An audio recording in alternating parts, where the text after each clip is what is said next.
दर्शक बंधुरा जे जेखान थेके आमादेर प्रतिवेदनटी देखछेन सकलके जानाई ग्राम बांगलार कृषि चैनेलेर पक्ष थेके आंतरिक शुभेच्छा।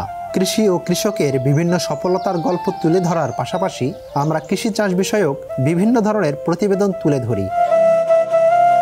प्रतिबारेर न्याय एबारो आमरा आपनादेर जन्य निये एसेछि सम्पूर्ण एकटी नतुन प्रतिवेदन। आजके आमरा जानबो गबादी पशुर लालन पालनेर क्षेत्रे सबुज घासेर विकल्प हिसाबे नेपियर घास चाष विषयक एकटी नतून प्रतिवेदन। आपनारा जानेन बर्तमान समये बाणिज्यिकभावे गरु लालन पालनेर क्षेत्रे घास एकटी अन्यतम प्रधान भूमिका पालन करे, केनना सबुज घास गबादी पशुर अन्यतम एकटी खाबार। दानादार खाद्येर पाशापाशी सबुज घासेर चाहिदा मेटाते नेपियर घास अन्यतम भूमिका पालन करे एटी बर्तमान समये बाणिज्यिकभावे उत्पादन करा हच्छे। तो बंधुरा चलुन और देरी ना करे आमरा नेपियर घास किभाबे चाष करले भालो उत्पादन फलन एवं भालो बाजार दाम पाওয়া যাবে।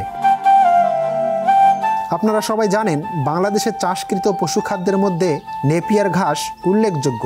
বাংলাদেশের আবহাওয়ায় নেপিয়ার ঘাস খুব ভালো জন্মে। কচি অবস্থায় এর পুষ্টিমান বেশি থাকে।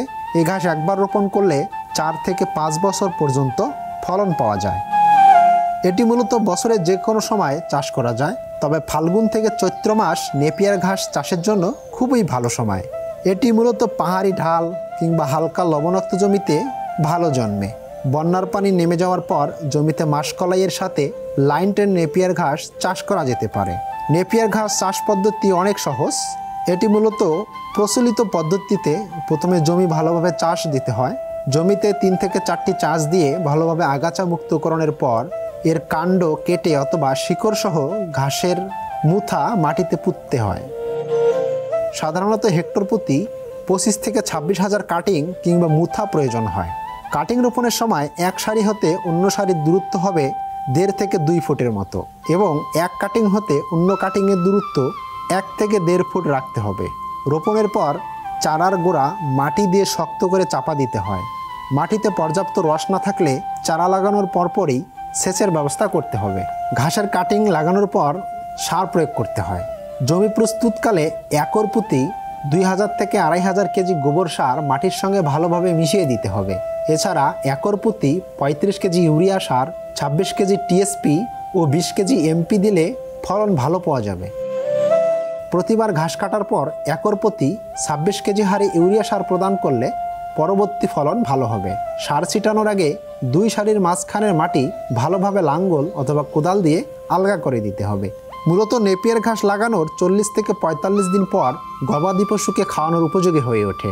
গরমকালে 30 থেকে 45 দিন পর এবং শীতকালে 50 থেকে 60 দিন পর পর এই ঘাস কাটা যায়।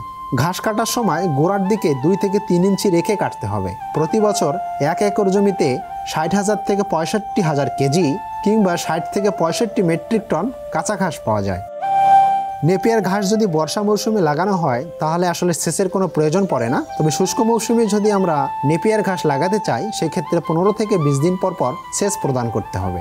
আসলে নেপিয়ার ঘাসের তেমন একটা পরিচর্যা না করলেও হয়, কেননা নেপিয়ার ঘাস কাটার পরেই গরুকে খাওয়ানো হয় এবং এই নেপিয়ার ঘাসের পরিচর্যার জন্য প্রতিবার সার প্রয়োগের আগে সম্ভব না হলে বছরে 2 বার ঘাসের সারির মাঝখানে মাটি ভালোভাবে আলগা করে দিতে হয়। এতে ঘাসের শিকড় ভালোভাবে ছড়াতে পারে এবং সহজে মাটি থেকে প্রয়োজনীয় পুষ্টি সংগ্রহ করতে পারে। পৌষ থেকে ফাল্গুন মাস পর্যন্ত শীতের তীব্রতা ও শুষ্ক আবহাওয়ার কারণে নেপিয়ারের ফলন একেবারে কমে যায়। এ সময় ছাগল যাতে ডগা নষ্ট না করতে পারে সেদিকে বিশেষ নজর রাখতে হবে। ঘাস কাটার পর টুকরো টুকরো করে গবাদি পশুকে খাওয়ানো যায়। এছাড়া 2 থেকে 3 ইঞ্চি করে কেটে খড়ের সাথে মিশিয়ে খাওয়ানো যেতে পারে। নেপিয়ার ঘাস শুকিয়ে সংরক্ষণ করলে পুষ্টিমান কমে যায়, তবে সাইলেজ কিংবা কাঁচা ঘাস প্রক্রিয়াজাতকরণ করে রাখলে এর পুষ্টিমান অটুট থাকে এবং বহুদিন সংরক্ষণ করা যায়। প্রতি একরে 60,000 কেজি উৎপাদন হলে প্রতি কেজি 2 টাকা দরে বিক্রি করলে আপনারা প্রায় 1,20,000 টাকার নেপিয়ার ঘাস বিক্রি করতে পারবেন। সেক্ষেত্রে আপনাদের বেশ ভালো একটি অঙ্ক লাভ থাকবে। আশা করি আপনারা আমাদের ভিডিওটি থেকে নেপিয়ার ঘাস চাষের মাধ্যমে কিভাবে লাভবান হওয়া যায় এবং নেপিয়ার ঘাস চাষ করতে কী ধরনের পরিচর্যার প্রয়োজন হয় সে সম্পর্কে আপনারা একটু হলেও ধারণা পেয়েছেন। তো বন্ধুরা, আজকের মতো আমরা এখানে শেষ করছি। আশা করি আপনারা আমাদের এই ভিডিও থেকে বেশ উপকৃত হবেন এবং আমরা যেভাবে বলেছি সেভাবে যদি আপনারা ঘাস উৎপাদন করেন তাহলে আপনারা বাণিজ্যিকভাবে লাভের পাশাপাশি নিজেদের ঘাসের চাহিদা মিটিয়ে আপনারা সেটা বিক্রিও করতে পারবেন। তো আমাদের চ্যানেলে যারা আপনারা নতুন, যারা আমাদের ইউটিউব চ্যানেলটি সাবস্ক্রাইব করবেন এবং পাশে থাকা বেল আইকনটি দাবিয়ে দেবেন। আমাদের সাথে থাকার জন্য আপনাদের সবাইকে ধন্যবাদ।